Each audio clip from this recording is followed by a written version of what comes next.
Right Relationship Boulder.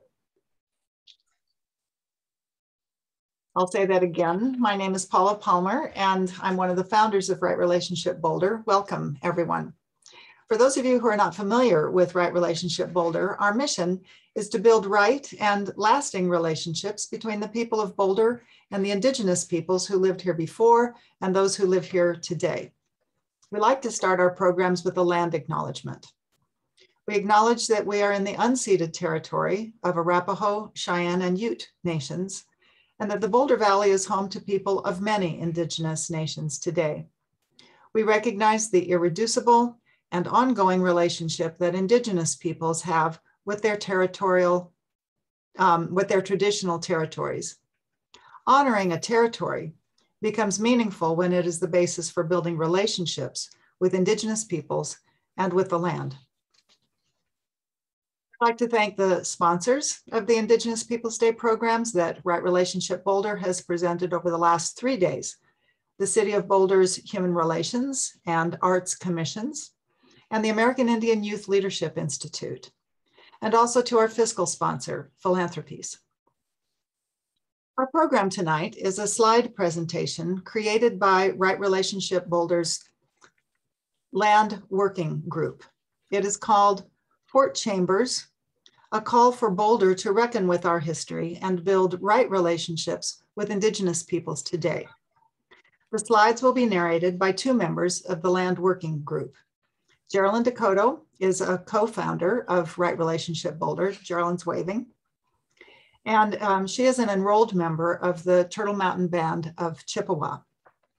And Tim Harmus, who likes to describe himself as an excavator of public history. Tim did a lot of the research for our slide presentation. After the slides, the coordinator of our land working group, Christy Yoshinaga Itano, there's Christy in red, if you can see Christy. Christy will facilitate a discussion with several Arapaho and Cheyenne leaders who have helped us with this presentation. I'd like to introduce these honored guests now. Stephen Fasthorse. Stephen, if you want to wave, people can see you. Stephen is a member of the Northern Arapaho Business Council. He has been a speaker at all of our Right Relationship Boulder Indigenous Peoples Day events, and he has represented his tribe in meetings with our city and county officials. Chief Elvin Kenrick is a Southern Arapaho, you see him, a Southern Arapaho chief who has also participated in all of our events and meetings with city and county officials. He is a valued advisor to our land working group, and he's also shared his knowledge with the Museum of Boulder and other organizations in the region. Fred Mosqueda, we are still hoping Fred. Yes, it would be good if everybody can keep muted so that we don't hear background noise. Thank you. So we're hoping that Fred Mosqueda will join us. I'll wait for just a minute and first introduce Chester Whiteman. Chester Whiteman is with us. He is the Cheyenne coordinator of the Cheyenne Arapaho Tribe's Language and Culture Program. He also represents the Southern Cheyenne on matters pertaining to the Sand Creek Massacre and the Native American Graves Protection and Repatriation Act, NAGPRA. And I will go ahead and tell you about— Fred is on. Fred, welcome. I'm not seeing you. Can you say hello, Fred?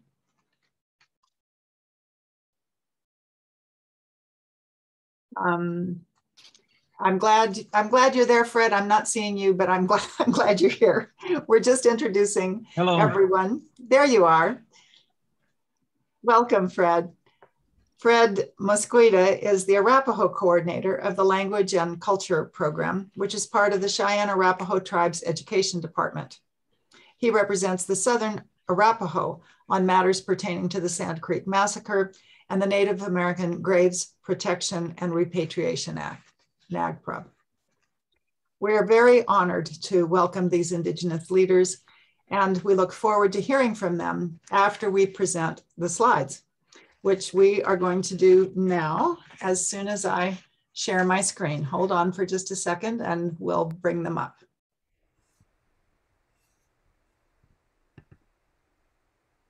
Are you able to see that? Can I just see some nodding? Okay, good.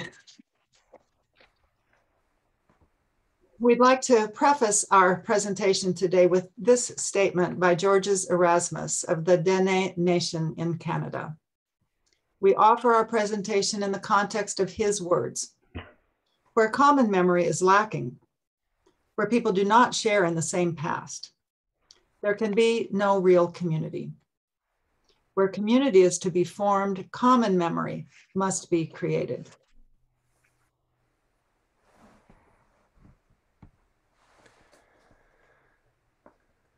Our program is called Fort Chambers, a call for Boulder to reckon with our history and build right relationships with Indigenous peoples today.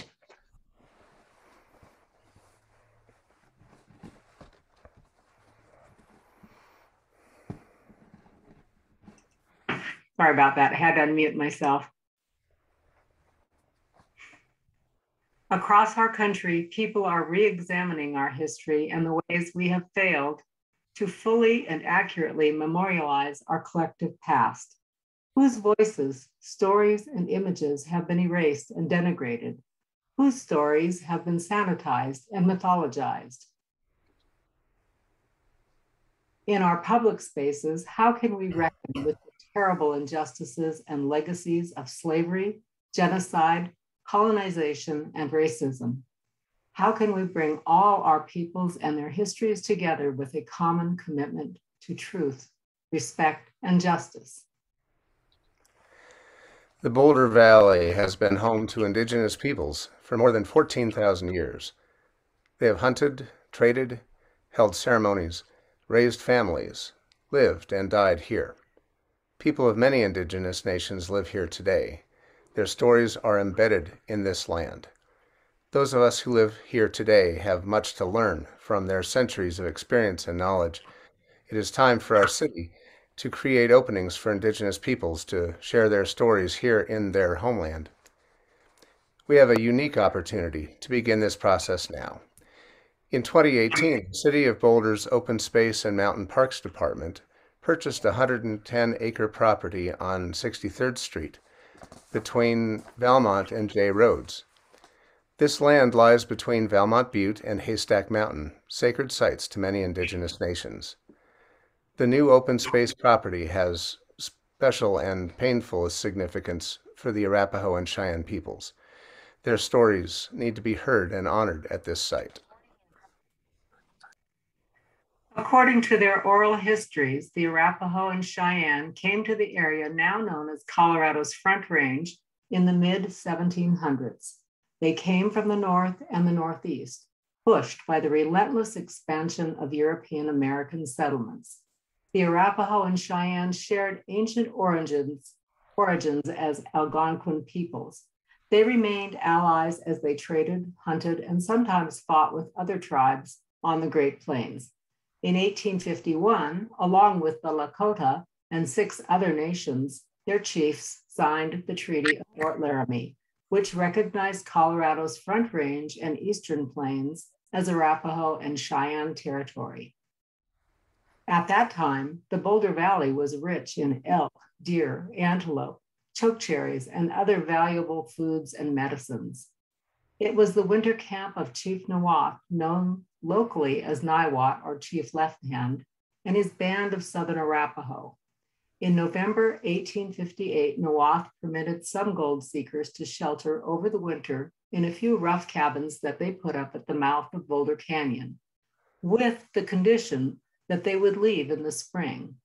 But on January 16, 1859, the miners found gold, and 3 weeks later, they established the Boulder City Town Company in clear violation of the Fort Laramie Treaty and their agreement with Chief Nawath. As Boulder grew into a boom town, the Southern Arapaho moved their camp north and then east out onto the plains to avoid conflict.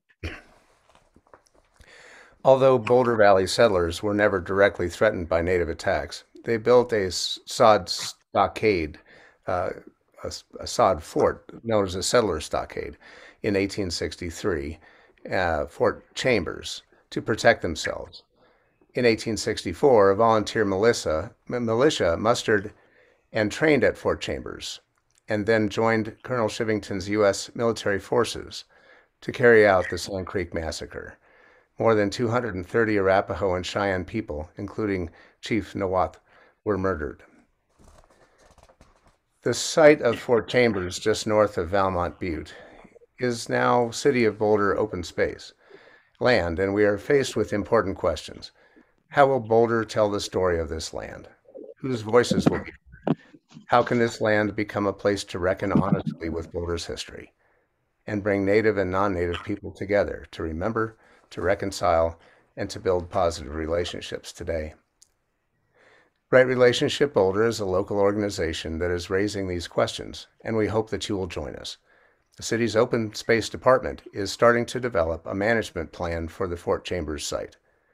So now is the time for local residents and organizations to make our collective voices heard.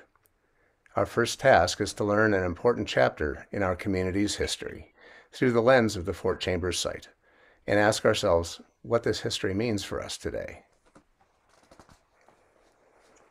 So let's step back in time to the 1850s, just before the Civil War, when the Arapaho's lodges dotted the land between what is now called Valmont Butte to the south and Haystack Mountain to the north.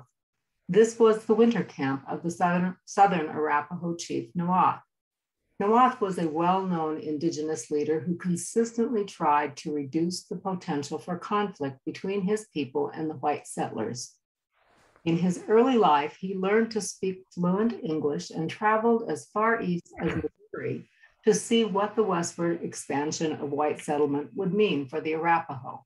Nawath's unwavering advocacy of nonviolence was a deliberate strategy for the survival of his people.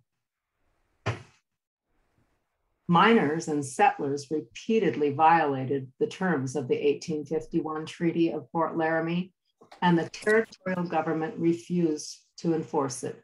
In spite of this, Chief Nawath worked to calm the outrage of his young warriors. Even when the settlers gang raped his own wife, daughter, sister, and other Arapaho women while their men were away hunting, Nawath refused to retaliate with violence. His reliance on the territorial government's rule of law, however, proved to be in vain. As civil war broke out in the east, hostilities, raids, and attacks between settlers and indigenous warriors escalated in the west.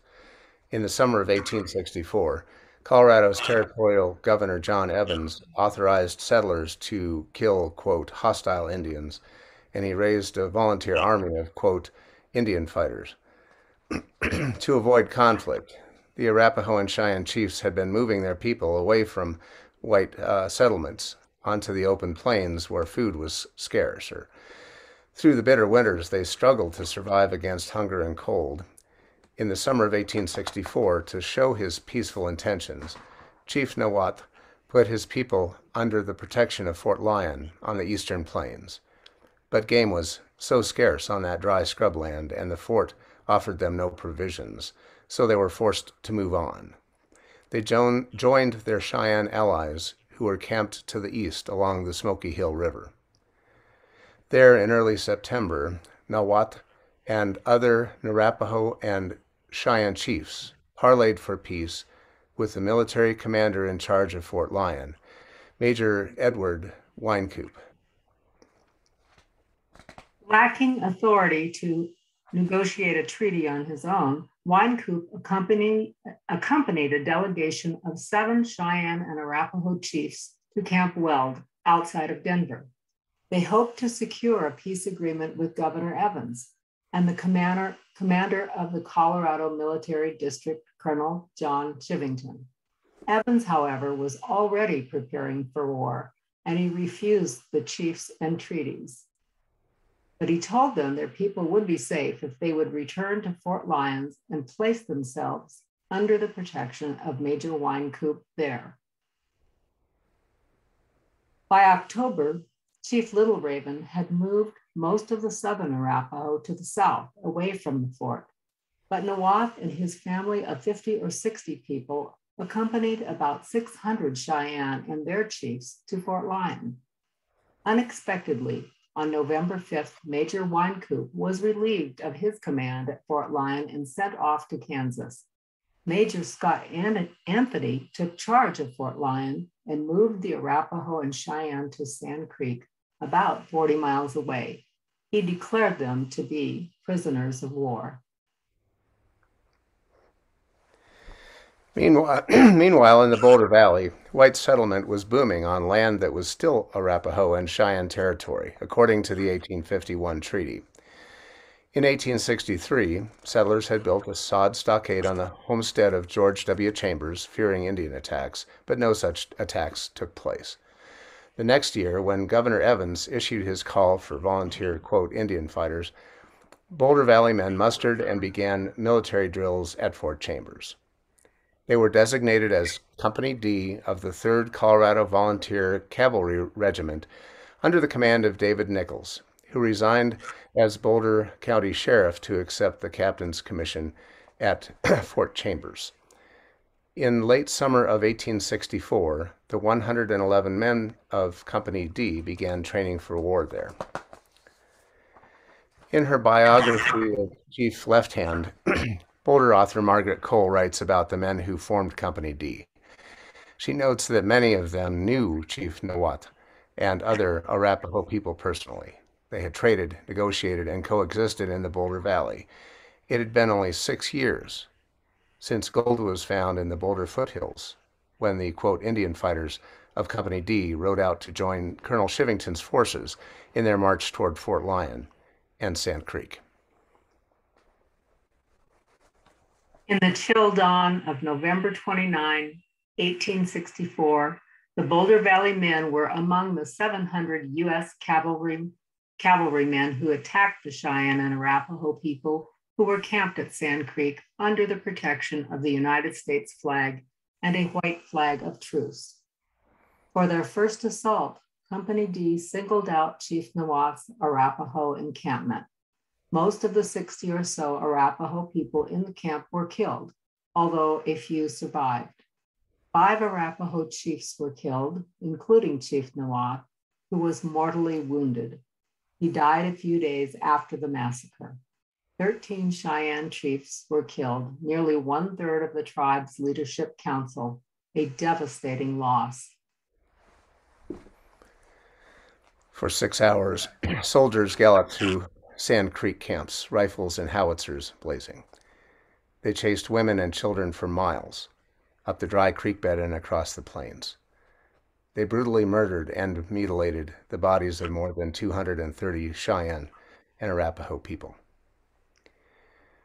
Returning victoriously to Denver and Boulder, the soldiers displayed Native people's body parts as trophies, while crowds cheered. Captain Silas Soule and Lieutenant Joseph Kramer, who refused Colonel Shivington's orders to attack the peace camp at Sand Creek, became whistleblowers and sent an honest report to Washington. The details were so grotesque that even in the midst of the Civil War, Congress held hearings and determined that Sand Creek was a, quote, foul and dastardly massacre.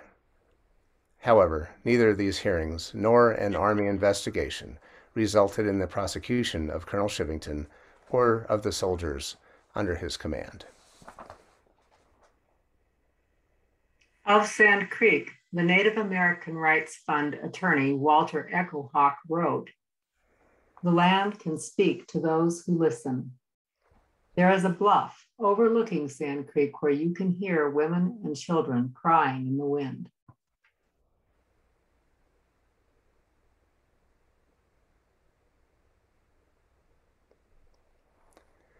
So, why is it that most people in Boulder County have never heard of Fort Chambers and our community's connection to the Sand Creek Massacre?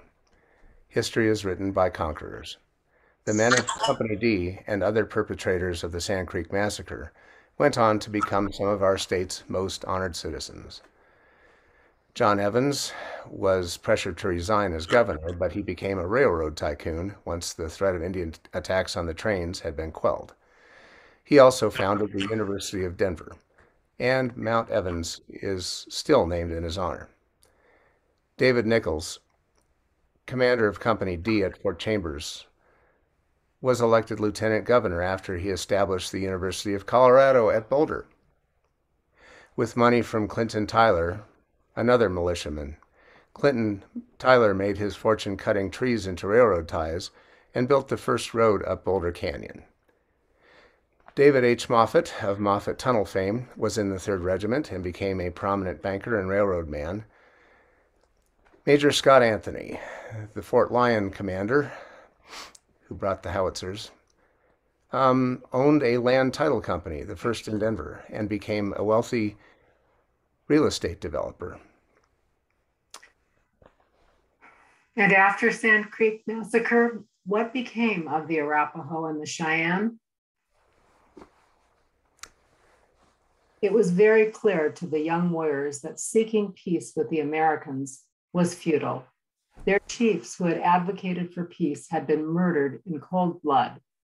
For the next 25 years, they fought hard for their freedom, but these so-called Indian wars took an enormous toll. By the 1870s, most of the Southern Cheyenne and Arapaho were living in poverty on reservation lands in Oklahoma. The Northern Cheyenne, unaccustomed to the hot, dry conditions there, broke away and were eventually assigned a reservation of their own in Montana. The Northern Arapaho were resettled on a reservation in Wyoming that they were forced to share with their traditional enemies, the Eastern Shoshone. In Oklahoma, the federal government consolidated the Southern Cheyenne and Arapaho into one tribe and divided their land into individual family allotments under the Dawes Act. Over the decades, the Arapaho and Cheyenne tribes have worked hard to build economic stability, provide education and opportunities for their youth, and maintain their cultural and spiritual practices. But the Boulder Valley is still the homeland of these indigenous peoples. Northern Arapaho Business Council member Stephen Fasthorse told us, quote, "The Boulder area was the chosen place for the Arapaho people in a spiritual sense. Our ancestors had a spiritual quest to search for a certain place, and when they came here, they knew that they had found it. It was foretold to us by the higher being of life. The Creator has always led our people. Our hearts always yearn for our original homeland.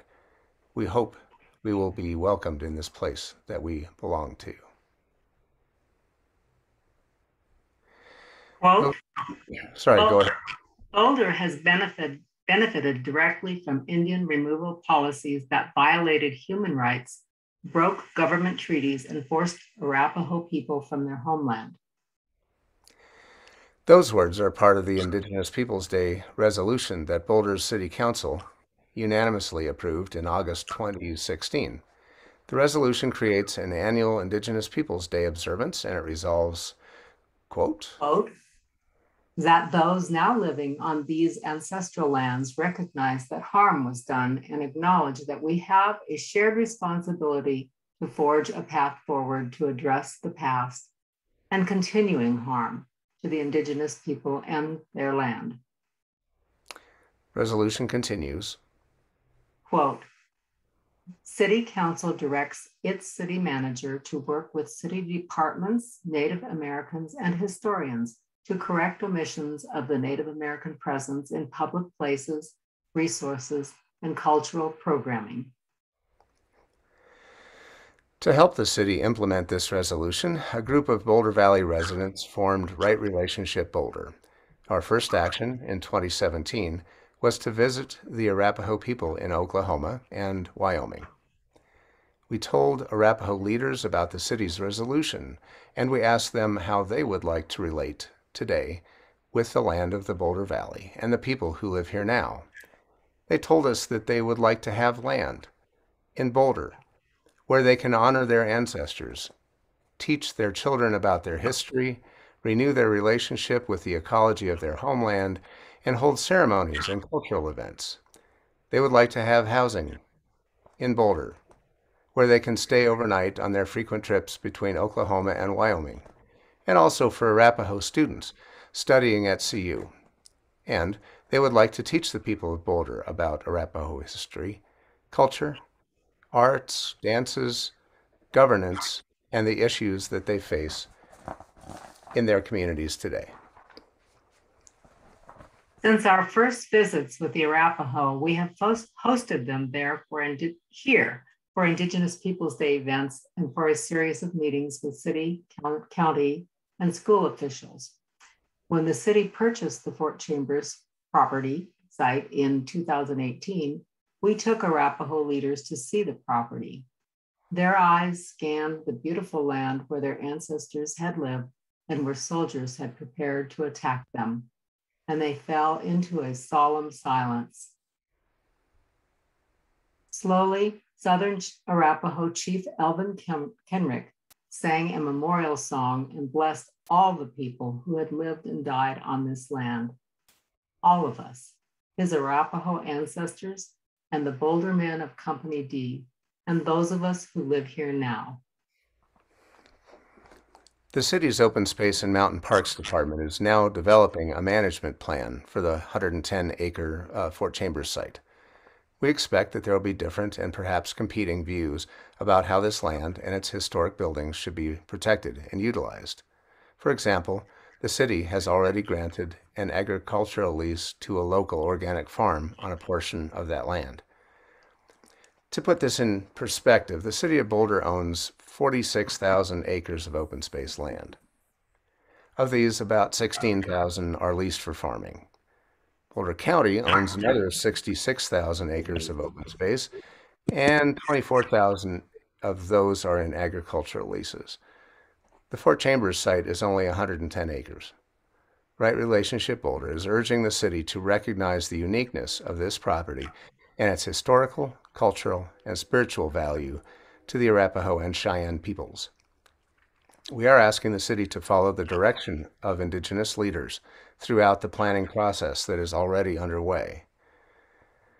We hope that our city and Indigenous people together will be able to transform a site of racist violence into a place of remembrance, learning, dialogue, and reparations. We hope Fort Chambers will become a place where we can all learn what it means to be in right relationship. If you would like to join us in this effort, here are some things that you can do. Learn about the history of Indigenous peoples in Colorado. One excellent source is Margaret Cole's biography, Chief Left Hand. Visit the Sand Creek Massacre National Historic Site. Invite Right Relationship Boulder to give this slide presentation for your church, school, or organization. Write letters to the City Council, Director of Open Space and Mountain Parks, newspapers, and advocate for Arapaho and Cheyenne people to guide the development of the Fort Chambers site. Follow Right Relationship Boulder on Facebook. To receive e-newsletters or to join a working group, write to rightrelationshipboulder@gmail.com.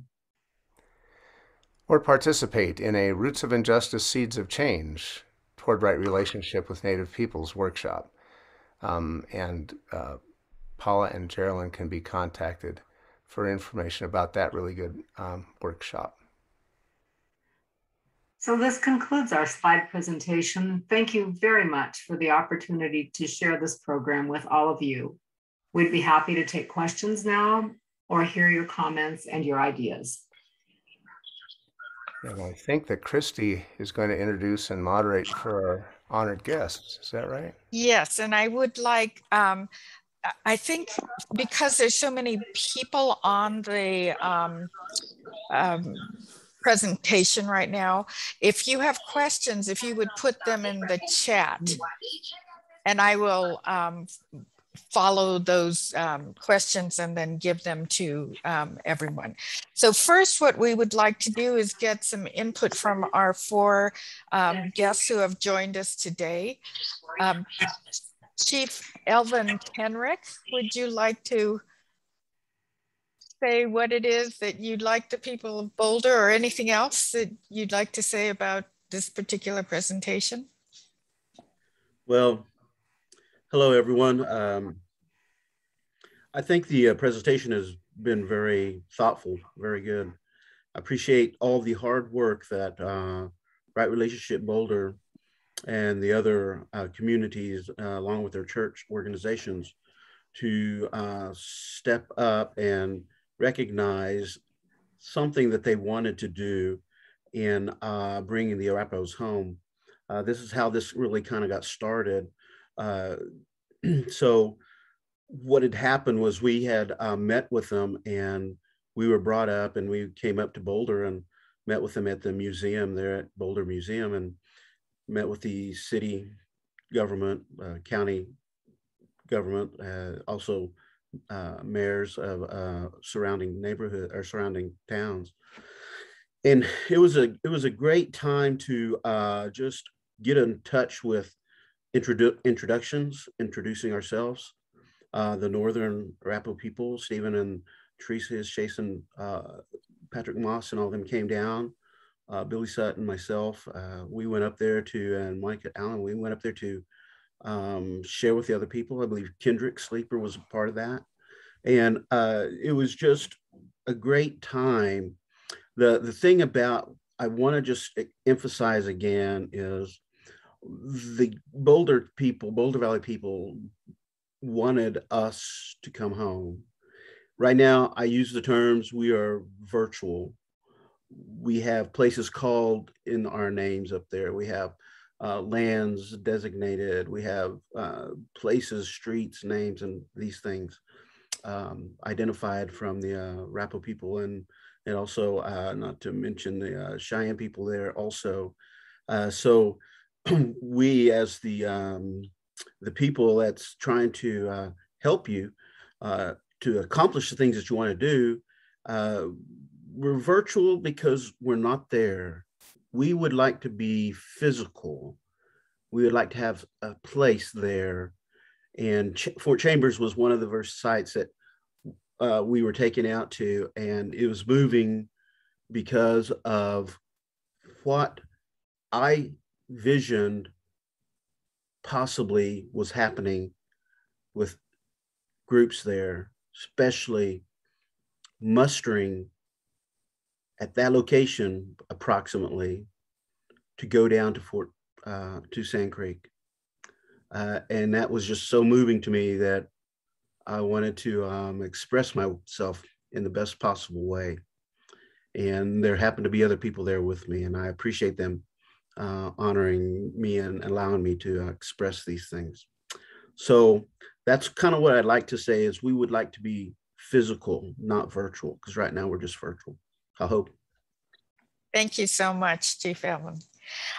Now, Chester Whiteman, we'd love to hear from you. I have a few questions. You made a comment in your presentation about 6 Arapaho chiefs being killed there at Sand Creek. I would like to know their names. And the names of those chiefs. When Left Hand got shot at Sand Creek, he was wounded pretty heavy, and he made it to a Lakota camp, and that's where he passed away. This 100-day army that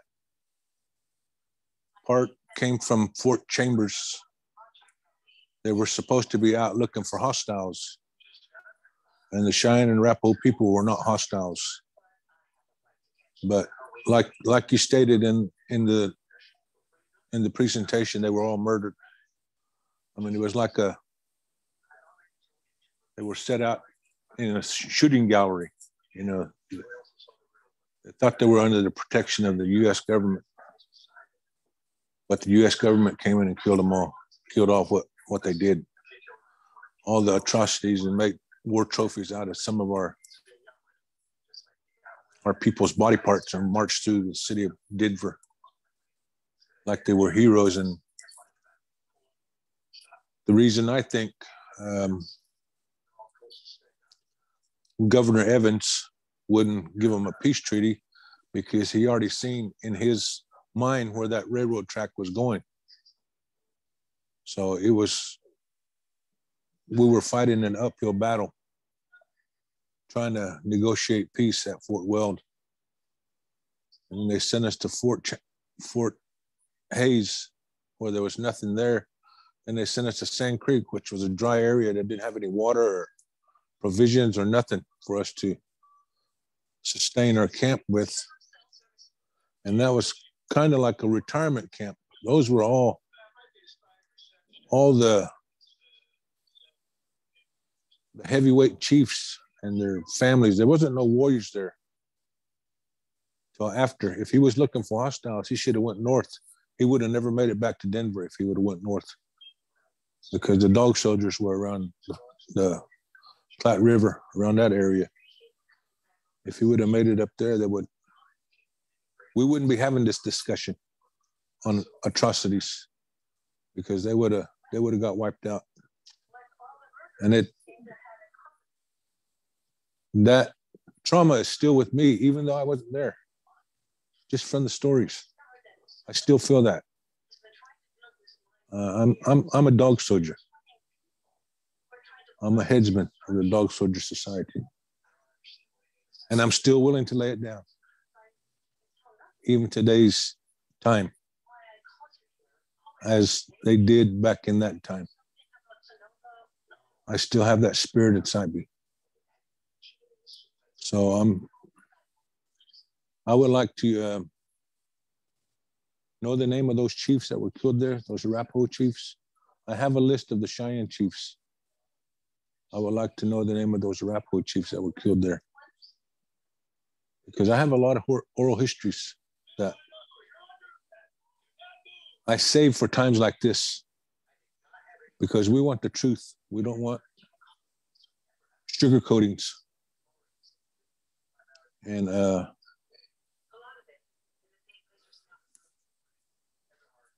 in the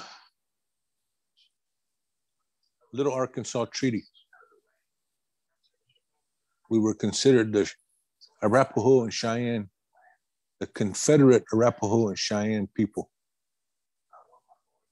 which, if you look today, is the Cheyenne and Arapaho people, Cheyenne and Arapaho tribes of Oklahoma. It was the Confederate Arapaho Cheyenne people of the Little Arkansas, which turned into the Cheyenne and Arapaho tribes of Oklahoma. If you look at those treaties, there's nothing but Southern Cheyenne and Arapaho signatures on there. So I just want that information, and the 100 soldiers that were supposed to, or the 100-day militia was supposed to be looking for hostiles. Our people weren't hostiles at the time. So, that was just pure murder. It was a shooting gallery for the government, for Colonel Shevington. So I'm just voicing my opinion on that presentation, and whatever I would have to get with the leadership on what we can do or what we can ask for on the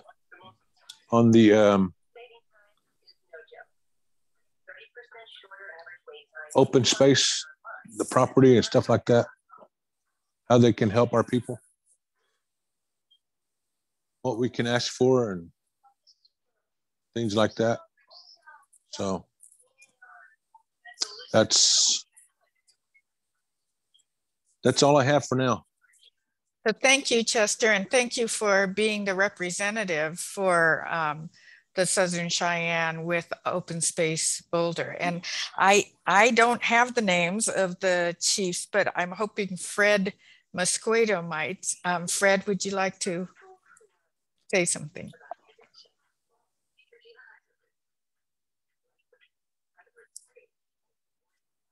May have to unmute. How about now? Good Yep. evening. You know, I'll go along with Chester. You know, we have to tell its history, you know, truthfully, in the way that it played out, the way it was laid out and planned by Evans and Shevington. You know, I go along with him stating that this was not a warrior's camp, in that there was no intentions of them being in a conflict. You remember that they were even said that they were prisoners of war. And I believe that they were only given enough ammunition to hunt with. And that would have been probably about 5 rounds per man. You know, so they didn't have enough ammunition or anything to fight with. And they were fine with this because they didn't have any intention of going to war. And I think that's the thing that needs to be told, that needs to be laid out, is the fact of what the ideals behind what the chiefs wanted and the ideals of what really happened to them. This kind of tells the story. And this is why, you know, again, we're moved by every time that we hear this story, every time that we hear about the actions and the policies of the government of Colorado. And yes, it's true that when we go there, we feel and akin to it, this land. It's a very, very beautiful place. It's a place that, you know, I always say, you know, I've heard it said many times that when an Indian looks at this land, he don't see how many acres he can plow. He don't see how much oil is underneath it. He always looks at what does this land, how is it going to protect us? How are we going to live with this land? And that's how we see it. We see the game, we see the plants, the medicine, the water. You know, that's how we see the land. And when we go, even today, when I go back to Colorado, I look at it like that. This land took care of us. It was shelter. And yes, it's true that the Cheyenne Arapahos, we controlled the central part of the plains, and we fought for it, and we continue to control it until the discovery of gold. But yes, there was, I can't remember, I can think of 5 of the chiefs right now that were killed, that were in Left Hand's camp. Left Hand himself was very, very sick. He was so sick that he didn't go to the Camp Weld Council. So, you know, that's something to think about. You know, he was even making an attempt to be there with all the other chiefs while still being very, very ill. That's how strong he felt about this peace, working towards peace. So I'm very interested. I would like, you know, the Cheyenne Arapaho tribes, we need to be involved in what goes on there at Fort Chambers. You know, there's a lot of places there in that area that have names of things that went on. You know, I was talking to a young man whose grandfather grew up around that area and remembered the stories. And he told about the place where they caught eagles. He told of a place where they would go to fast. he even talked about a place where they used to call it where the tomahawks danced. So there's a lot of history there, you know, and I would like to provide it so that it can be told, so everybody can know the history of our people that were there. So you know, I thank you for this opportunity again to be here to speak. But I'm hoping that soon we can come up and see this land again, and be and walk it. You know, Chester and I, when we go to a place, you know, we have to prepare ourselves before we go. We walk it and we listen to it. And these lands talk to us, tells us what we want to know about it. So that's the way I feel. But I thank you for this opportunity. Oh.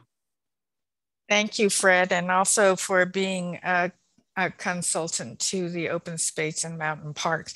And now Stephen Fasthorse from the Northern Arapahoes.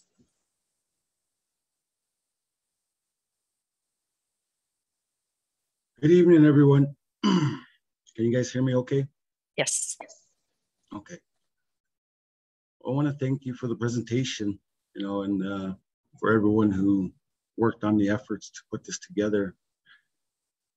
And again, for the Rights Relationship Boulder group, for having the right mindset and the collective mindset and the compassion, you know, to want to help the indigenous people be heard, you know, to help right the wrongs, you know, as it said, to help our story to be told, because that's always been one of the biggest pieces that has never been heard, is our side of the story. And again, the Sand Creek Massacre, we have a couple representatives, 3 representatives on our side from the Northern Arapaho that is part of the plans to meet with Paula. You know, we have Ben Ridgely, Senior, I think it is, and then we have Gail Ridgely and Ryan Ortiz. These 3 individuals are the go-to representatives as it pertains to Sand Creek, and they are the named representatives for the Northern Arapaho tribe. And so that's the reason we're looking at trying to set up a date to come and visit with Paula, you know, to show them the Fort Chambers site, because they've never seen it yet. And, you know, myself, I got to go there and look at the site, you know, and just the same, you know, we as indigenous people and as Arapaho people, as Fred mentioned, you know, we listen. The land speaks to us. You know, it calls to us and lets us know what it has to say, you know, and that's one of the biggest pieces that I continue to come across with is why this relationship is so important for our tribes and the city of Boulder and all the areas within the Front Range, you know, the Cherry Creeks, the Fort Collins, all the areas, because at one time they were very significant places for our people. And there's a lot of history and a lot of ceremonies and a lot of living that our people continue to share within the oral histories and the values of who we are. You know, some of those things were learned and taught from the lands there in Boulder, you know, that we carry with us today.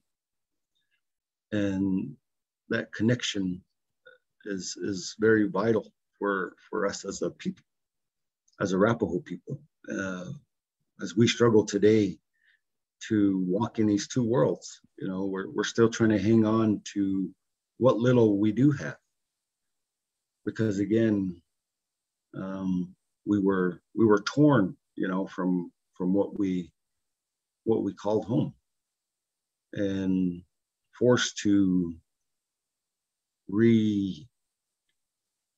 relearn a land, you know, that we weren't really accustomed to, you know, and having to share that land with again a historical enemy, you know, and both be placed together to live in one land that neither one of you seen eye to eye on, you know. And so that was very hard for our people to transition when in the Boulder area, where everything was very plentiful. You know, it was a lot easier for our people to, again, know where they were. And I hope that the relationships that can be built will spur better relationships for our younger youth, because our youth are the ones who face the biggest hurdle and the biggest mountain of all of us, because they're left with little to nothing as far as what the language has for them, the culture, and the people that should help to carry those things forward are leaving us, because again, as age, and that's where I'm worried as a leader for my tribe, is I'm worried about that connection that helps us identify as a Arapaho, which keeps us, you know, unique to who we are. And I hope that this Fort Chambers site could be something great, you know, that all of us as people could come together and do something good there, you know, portray and show what the real history is, you know, and help everyone understand that history has missing information to it, and help people get the right history, you know, that they haven't received yet, so that they can have a better sense of who we are. Because for all this time, we have been portrayed as the savages, you know, we're the heathens, and, you know, so on and so on. You know, in reality, it was total opposite. You know, we were the ones who were very peaceful and trying our best to, again, evolve with what was coming at us, which we had no control over. And as it was mentioned, we continue to strive for peace, because again, that's how we are as people. You know, even with other tribes today, we still carry that. We carry that with everyone that we interact with. You know, that's who we are as people. It's something that we don't just put on and put off. You know, I mean, that's just who we are. That's in the grain of who we are as a people. That runs in our blood. You know, so the people that you guys are seeing today as Arapaho are the same people that were murdered, you know, and taken. And again, the historical traumas that have come from that, we're barely hanging on to try and survive.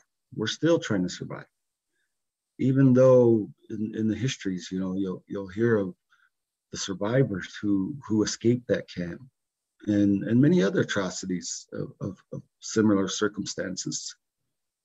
All those things have really torn and taken pieces of who we are as a people. And we're doing everything we can as a people to hang on to our people, to carry forward and try to revive and restore and heal. You know, healing is a big challenge for us as people, because of the atrocities that were committed against us, because of the different circumstances that we never asked for. and for the fact that we were just trying to be Arapaho because of the skin that we were born into, you know, by the grace of God. Someone didn't like that. But again, we're still trying to survive just being who we are. And that's where I feel very passionate about being a part of this, you know, and trying to help bridge that gap and help to network. Because again, it's very important that these stories be told and that people get the right understanding of what really took place, because it's important for all of you to know the truth. Again, it'd be nice for us to erect a new stone, like that stone that is shown, the uprising, you know, again, that's just crazy. You know, how about we create our own stone that has a more accurate portrayal of what took place, and recognize that we are trying to create an uprising now because we're trying to save ourselves. We're trying to save our people. We're trying to clear a path for our kids so that they can continue to be Arapaho, to have that uniqueness that makes them Arapaho. And I totally agree with the mindset of Rights Relationship Boulder, because that's part of healing. That's part of the process for us to restore who we are. And just the same for you as within your own conscience and, you know, your own morals. You know, I love it all, and I'm just grateful and thankful for everybody that is a part of this, and look forward to carrying these discussions, you know, and moving things to action. So thank you. Haho. Thank you so much, Stephen.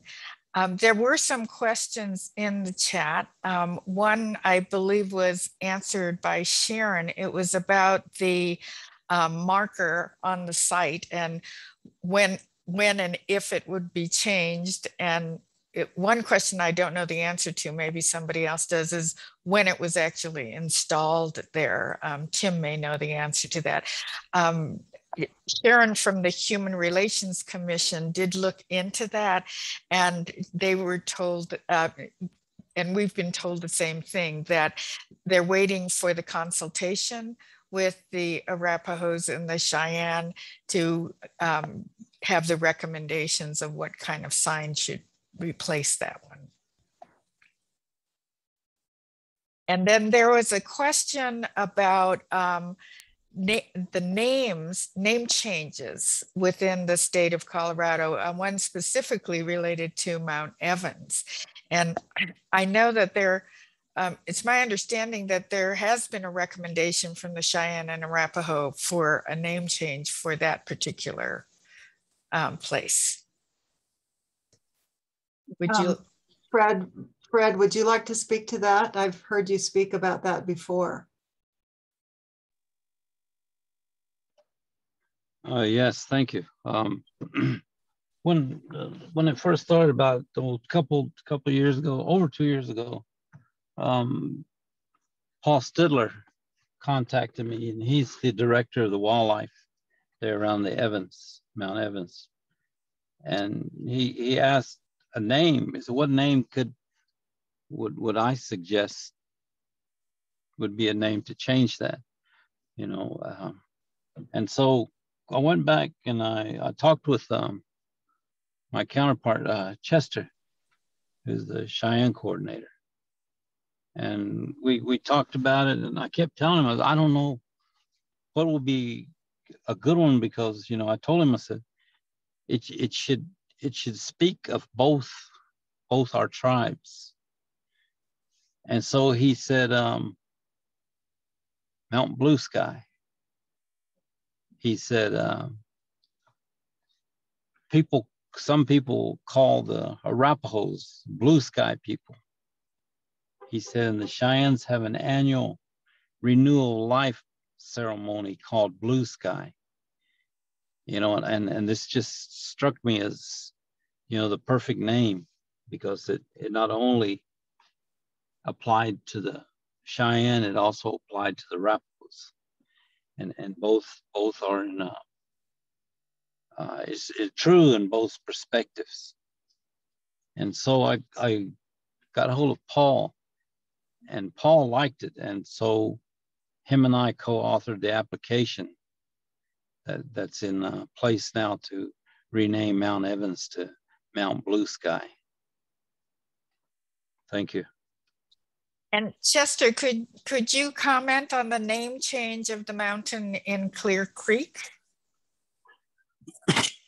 Owl Woman? Yes, the Owl Woman. Yeah, that name was submitted by Tiana Limpy. Owl Woman was actually a Southern Cheyenne. She was the wife of, was it George Bent, maybe? One of the Bents. And she was like a interpreter and translator, and she negotiator. She was all of the above, you know. She could speak English and she could speak Cheyenne, and she kind of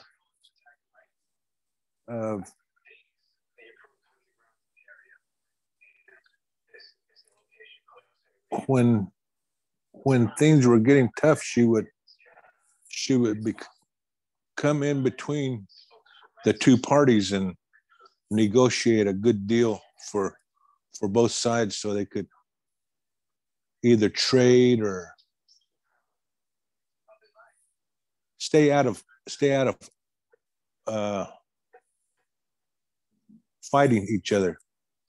She could negotiate deals with the fort so they could trade their goods for other goods, or kind of settle disagreements between tribes that weren't favorable to each other. And she was a prominent person in that area. You know, and I believe that was a good name for that mountain that they're getting ready to change it to. Chester, could you pronounce it for us in Cheyenne? God dang. Let me see. Kim, you probably remember the name. Mr. Mr.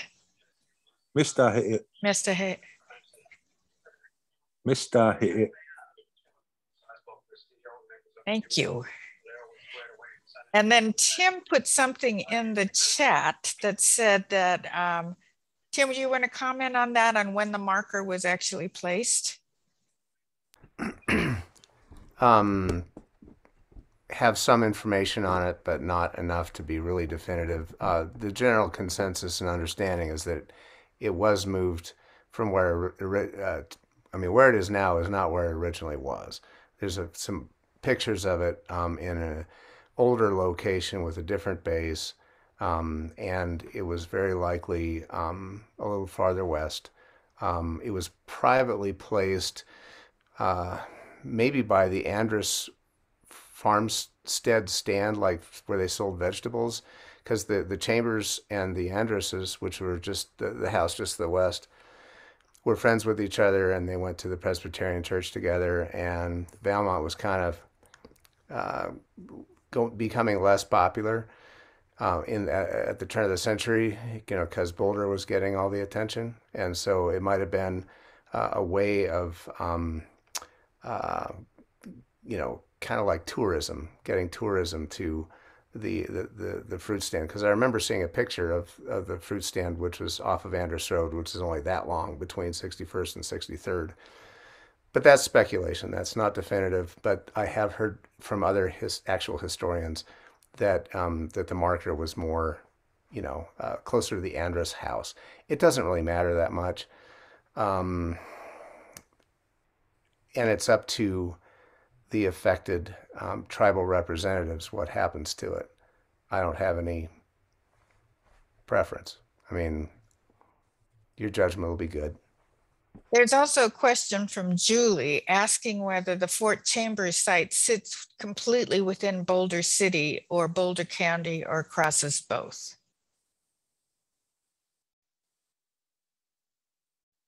Do you want to answer that, Tim?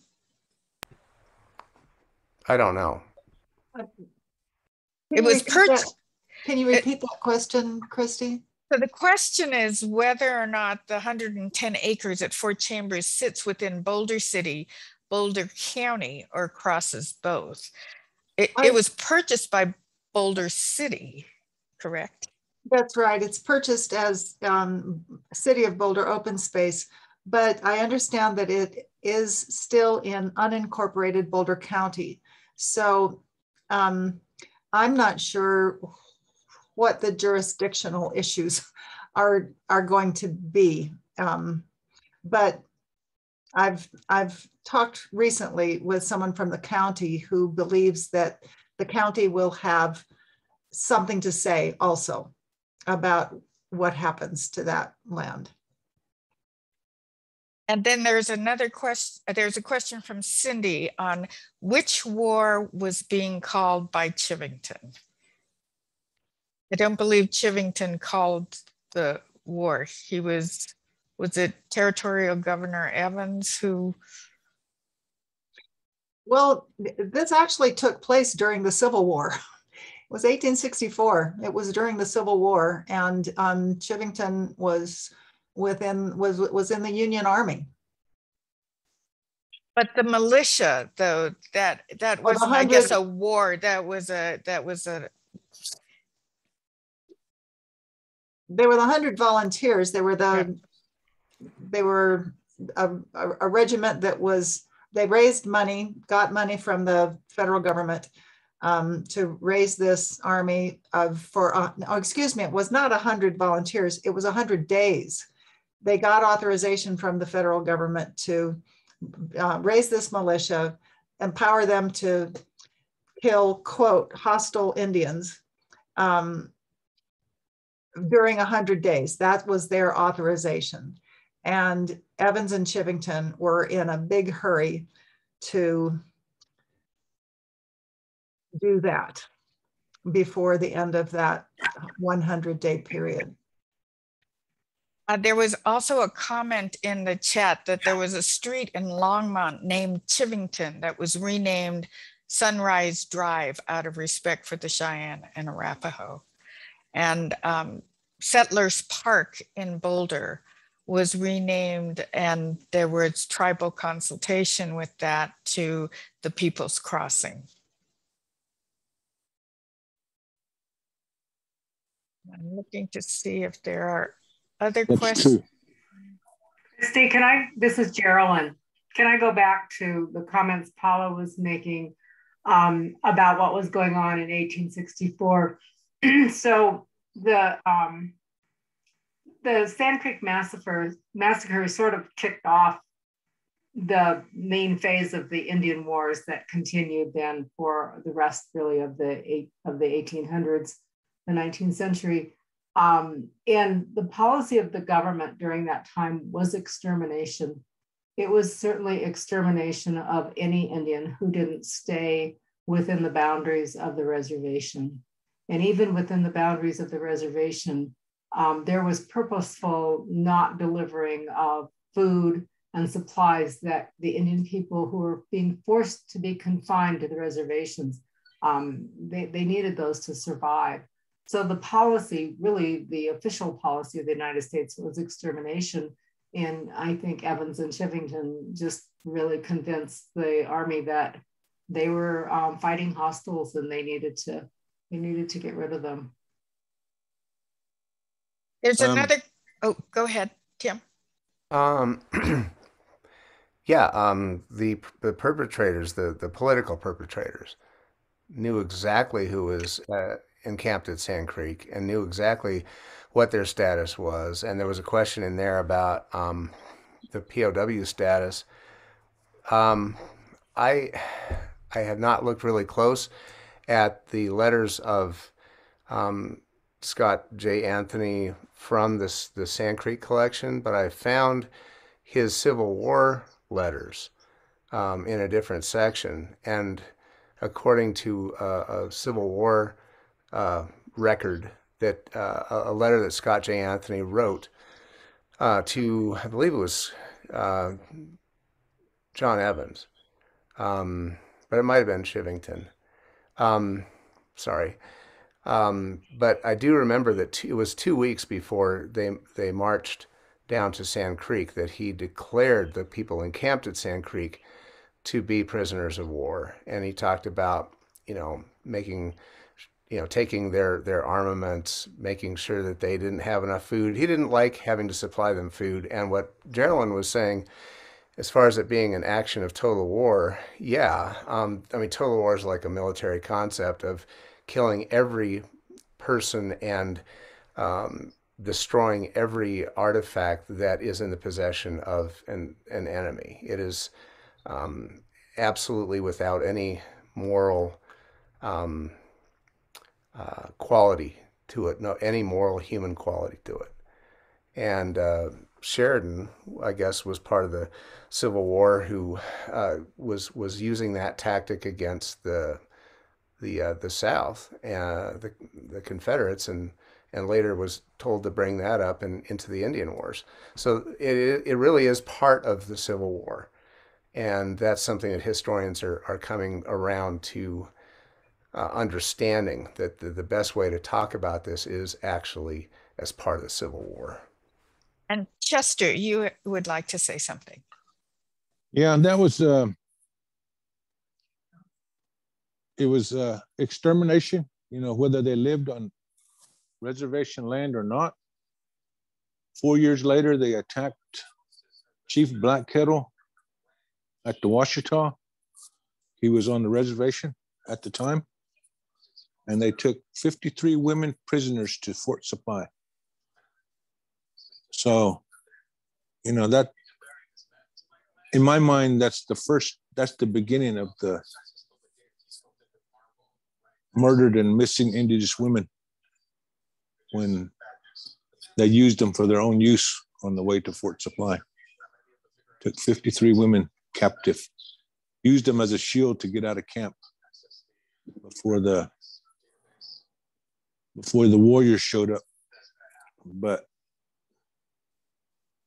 Custer abandoned his men at the Washita. Elliott, one of his platoon guys or leaders or whatever they were. To this day, they can't find where those men are buried. And then a few years later is the Little Bighorn. Some of the warriors that were at Washita were at Little Bighorn also to fight that battle. That was people are wondering why all the Cheyennes and the Lakota and the Arapaho were there. There didn't used to be a mention of Southern Cheyennes or Southern Arapahos, but we were there. We've been doing a lot of oral histories here lately, and there's a lot of things a lot of stories that are being given that weren't being given, that are being told now, that just blows the written history today. These stories are gonna change the way everybody thinks. At the time that all those nations gathered at the Little Bighorn, that was a spiritual gathering for all the tribes involved. Custer was not going to get away. Sitting Bull had a dream. Soldiers falling into camp. The Cheyennes had both the covenants there.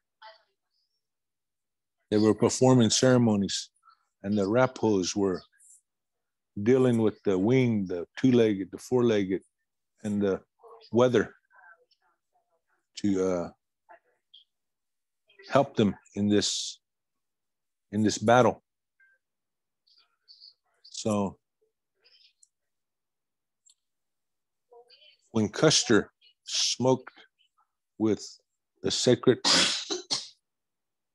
covenant keeper back in, I can't remember what the date is right offhand, to never touch or kill Cheyennes again. And they put the ashes on his boot. If you ever go against the Cheyennes again, we're going to wipe your tracks off this earth. So he went against the Cheyennes at Washita. Got to Little Bighorn. Got wiped out. And that story is not correct. Where Custer got killed is where the superintendent's house is today. That's where he got killed. And they got all these markers over here on Last Stand Hill. That's kind of putting history out there for the good guys. But the good guys are still laying out there.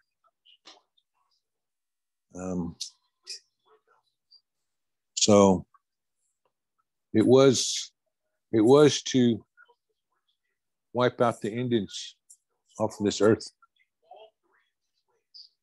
But we're still here. Well, and we're glad you are. So are we.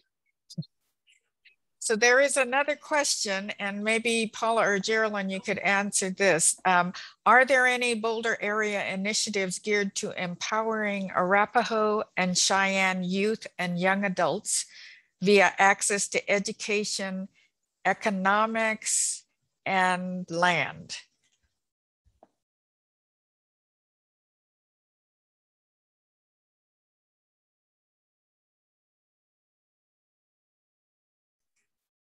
We could mention the language camp that was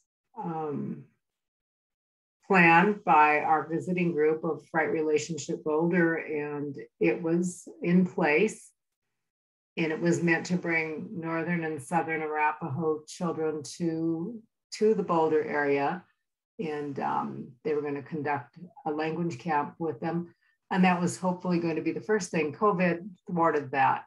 So those plans have been put on hold, but there's that effort. I know we have individual teachers in Boulder Valley that are doing their very best to bring these materials into their classroom. Catherine Zimmerman is one of them, and she's still on the call here today.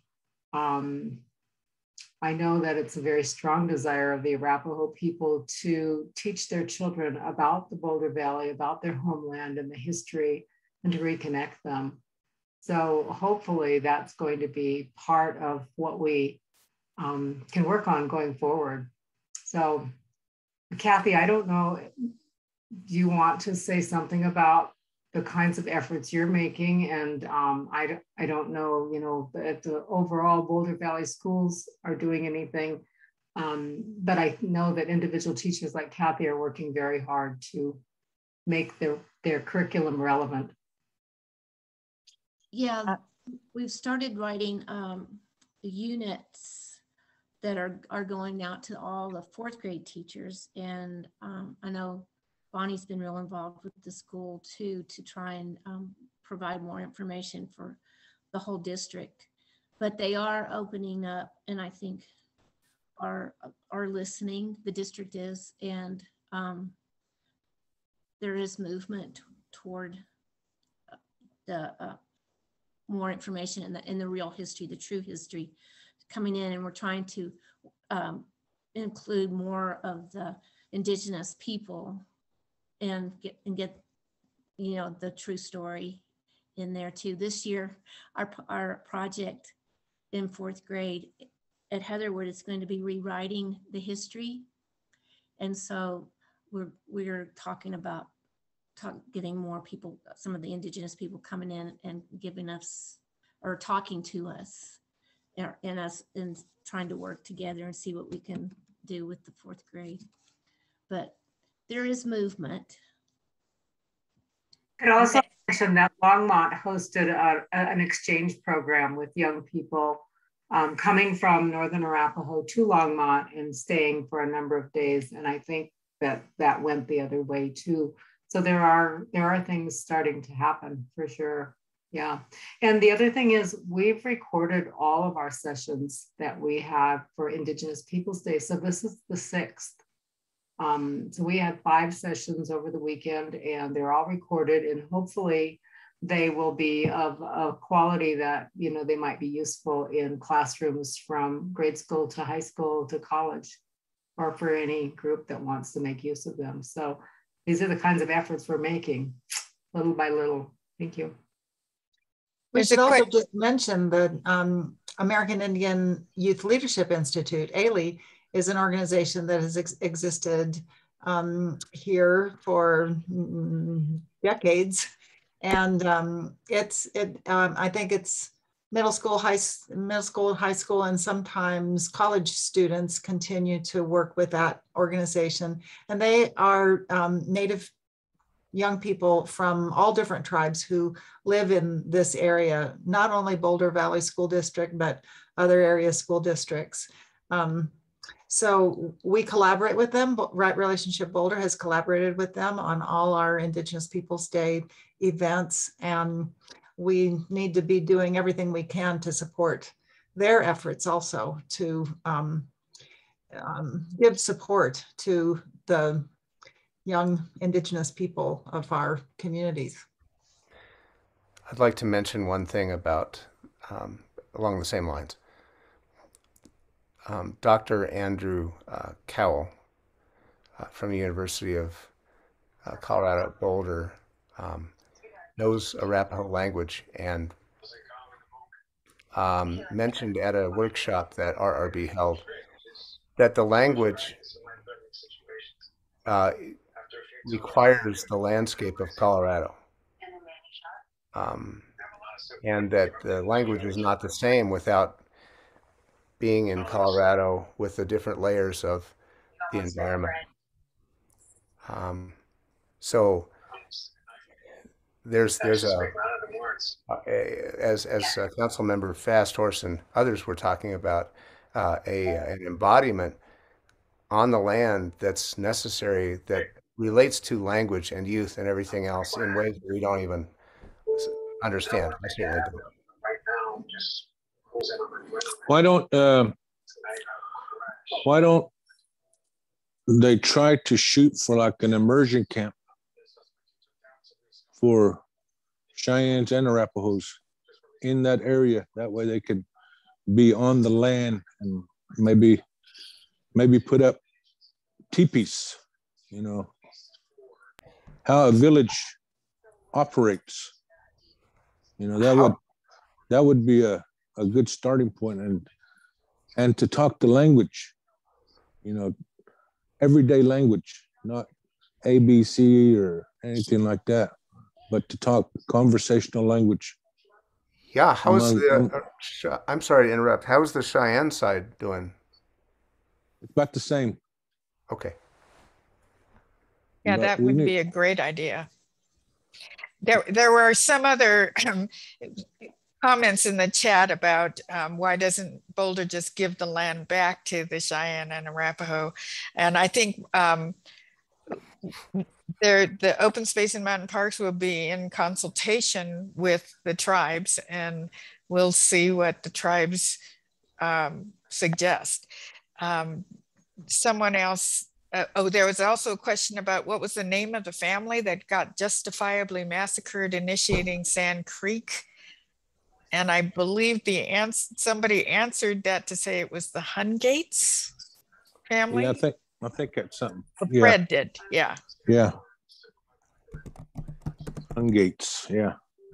Yeah, and there were some other people had suggestions about buildings on the land and things like that. The first consultation will be with the Northern and Southern Arapaho and Cheyenne, and then it's our understanding that Open Space and Mountain Parks will open it up to get input from a variety of different voices of people living in Boulder. And that would be one opportunity to express any ideas that you have.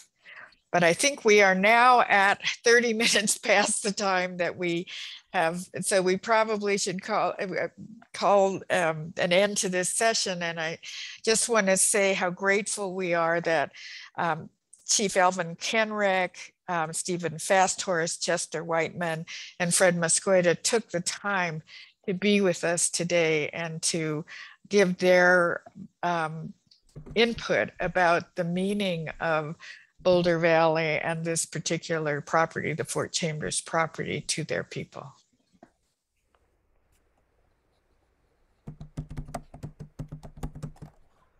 Thank you for being a gracious host, and thank you for inviting us. Appreciate the open minds and the open hearts, and look forward to more discussions like this.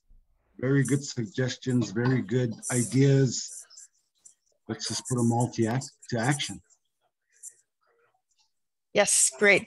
Paula or Geraldine or Tim, do you have any last comments before we call it an end?